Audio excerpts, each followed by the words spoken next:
continuación seguiremos con lo que es la presentación de la Ley de Protección Integral de la Niñez y Adolescencia, específicamente en lo que es el libro 3 de lo que es esta ley. Capítulo 1. Jurisdicción y competencia. Sección 1. Disposición general. En la disposición general encontramos lo que es la creación de juzgados. ¿Y quién es la que se encargará de crear estos juzgados? Será el Estado de Guatemala, la que creará estas instituciones de manera competente. Tenemos lo que es la sección 2, integración de la jurisdicción. En este ámbito tenemos lo que será el personal calificado. Como en la sección 1 se indica que el Estado es quien creará los juzgados, también el Estado es el que se encargará de crear el personal competente y calificado para que pueda atender las necesidades de lo que son los menores en conflicto con la ley. Sección 3. Competencia. En la competencia encontramos lo que son los derechos amenazados, pero de parte de los infantes que se encuentran en conflicto con la ley, porque muchas veces estos infantes no cuentan con las garantías necesarias que el Estado ofrece, pero en el lugar en donde ellos crecen no se encuentran desprotegidos, ya sea por el abandono de los padres y entre otras acciones o aspectos. Sección 4. Atribuciones. En las atribuciones encontraremos lo que es velar por los niños y adolescentes. Por ejemplo, en esta sección deberían de incurrir lo que son los padres en la protección de los niños y adolescentes para que no puedan quebrantar las normas que establecen las leyes penales o que garantiza la propia Constitución.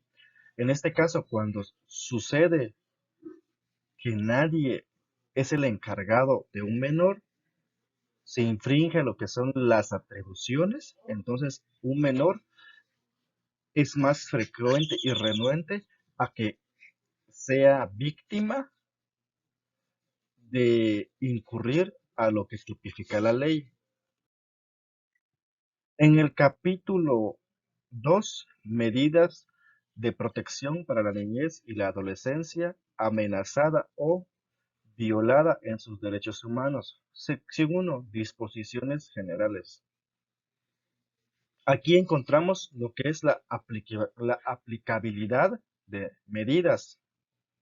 La sección 2, medidas específicas de protección a la niñez y adolescencia, padres y responsables. Necesidades del afectado. En necesidades del afectado, en la propia ley indica lo que es garantiza la seguridad del infante, en lo que es el artículo 10, 11 y 12. Hablemos un poco del artículo 10, que es la adopción. En caso de que una madre o un padre no pueda criar a un infante y siempre velar por la seguridad de él, lo puede dar en adopción, el cual el Estado es el que garantizará que él llegue en buenas manos. Es a través de otra entidad el cual se encargará de velar siempre por la seguridad y la vida de lo que es el menor de 18 años, ya sea joven, niño o una niña. Sección 3. Derechos y garantías fundamentales en el proceso de la niñez y adolescencia amenazada o violada en sus derechos humanos. Esto incurre en lo que es a la hora de la audiencia o ya sea para proteger al infante. En el artículo 16 se habla un poco de eso. Como ejemplo, acá tenemos ser abrigado. ¿Y qué significa ser abrigado? Es ser protegido por una persona que sea el tutor legal, madre o padre del infante. También especifica en el artículo 16 lo que es la igualdad, que el infante pueda ser escuchado en su propio idioma si fuese el caso en que tuviese un idioma. El artículo 16 dice que se garantiza que no haya ningún incumplimiento ni que se violenten más los derechos del niño. Sección 4. Inicio de proceso de la niñez y adolescencia amenazada o violentada en sus derechos humanos.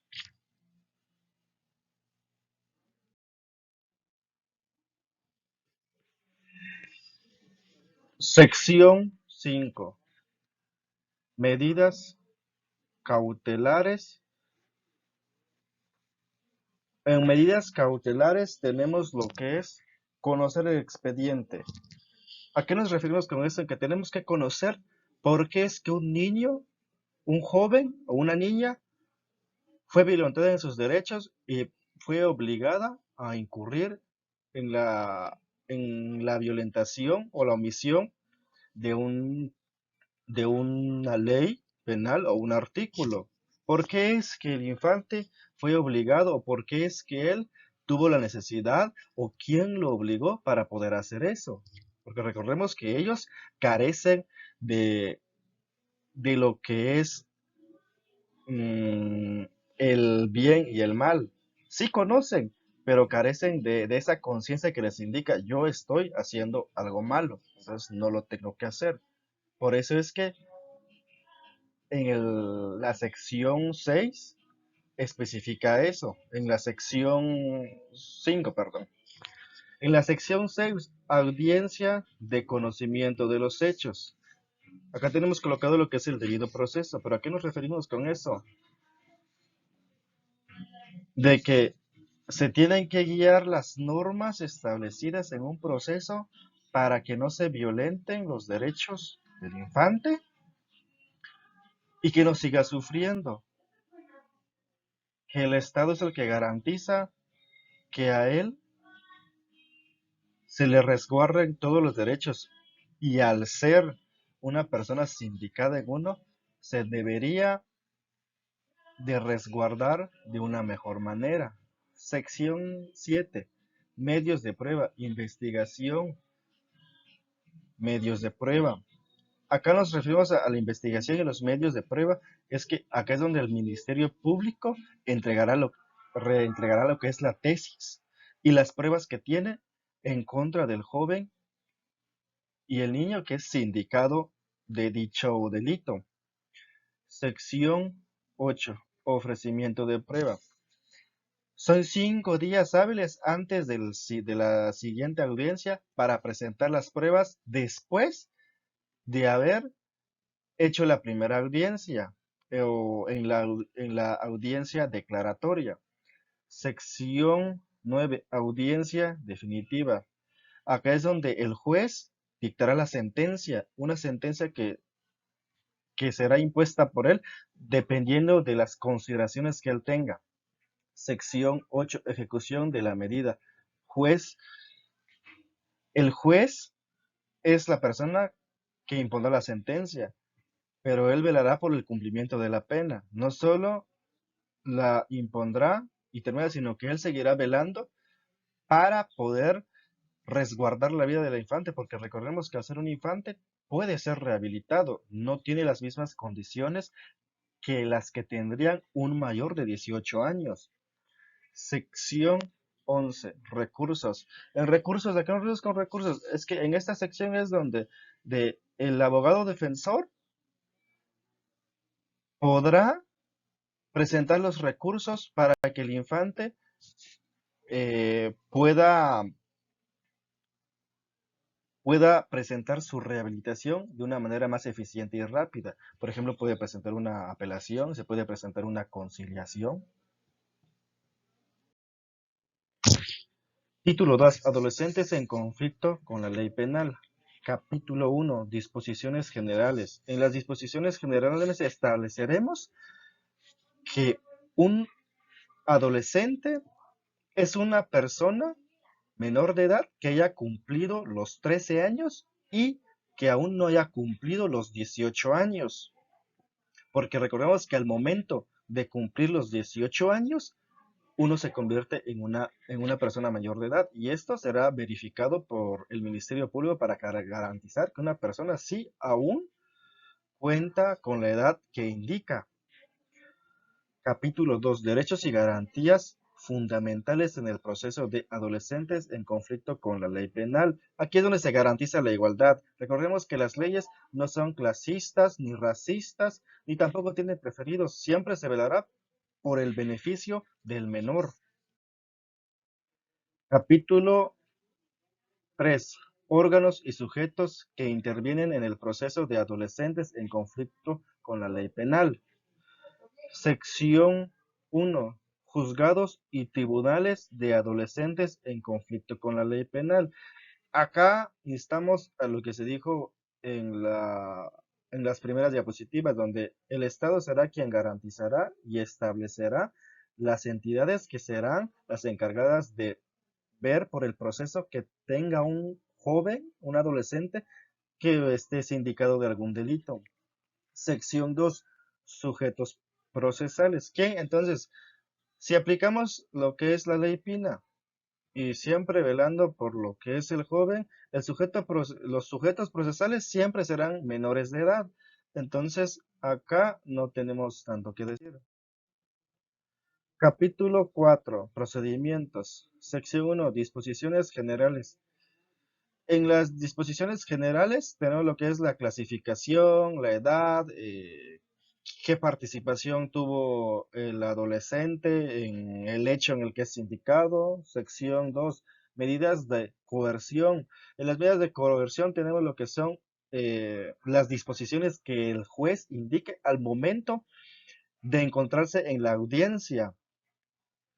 Por ejemplo, si es necesario enviarlo a una casa hogar, si necesitará un tutor, si se le, como en el ejemplo que tenemos, si es necesario imponerle ciertas prohibiciones durante la audiencia, por ejemplo, que tiene que estar en prisión preventiva, si eso tenemos el conocimiento de que tiene que estar en su hogar para poder seguir. Sección 3. Formas de terminación anticipada del proceso. Acá es donde se puede llegar a una conciliación. Capítulo 4. Proceso de adolescentes en conflicto con la ley penal. Sección 1. Flagrancia. Acá es donde se encontrará al adolescente en flagrancia. Y si es encontrado, es seguro que sí se llegará a una audiencia. Sección 2.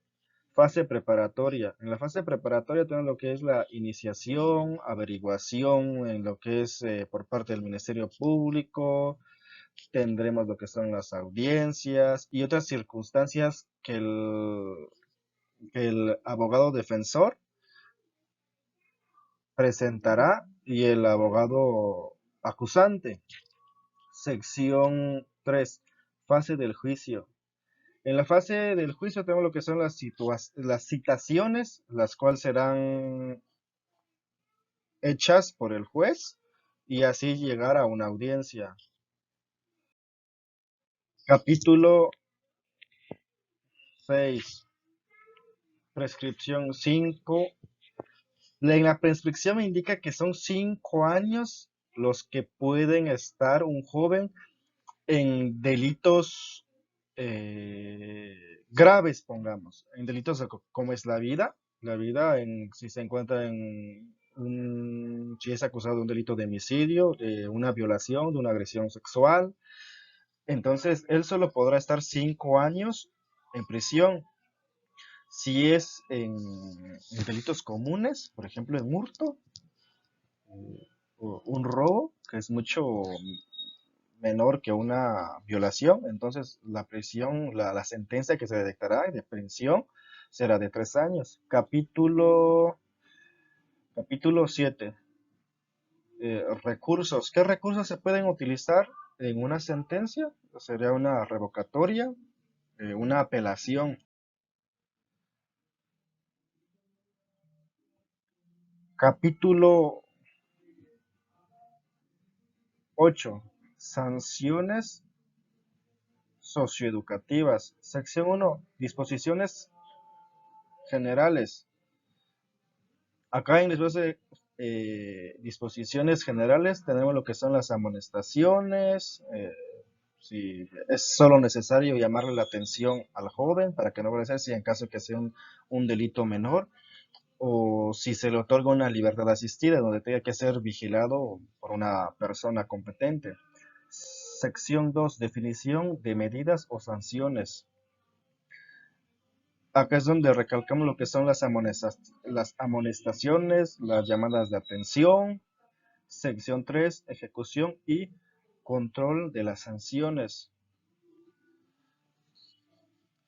En este caso sería, como el ejemplo que tenemos acá, es reforzar su sentido de la dignidad y la autoestima. ¿A qué nos refiere con reforzar su sentido de la dignidad? De que toda persona es digna y no tiene por qué estar sufriendo derechos, tanto él como la persona, porque al ser un menor de edad, seguirá siendo una persona que carece de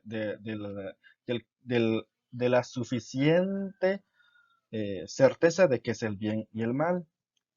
Sección 5. Disposiciones transitorias.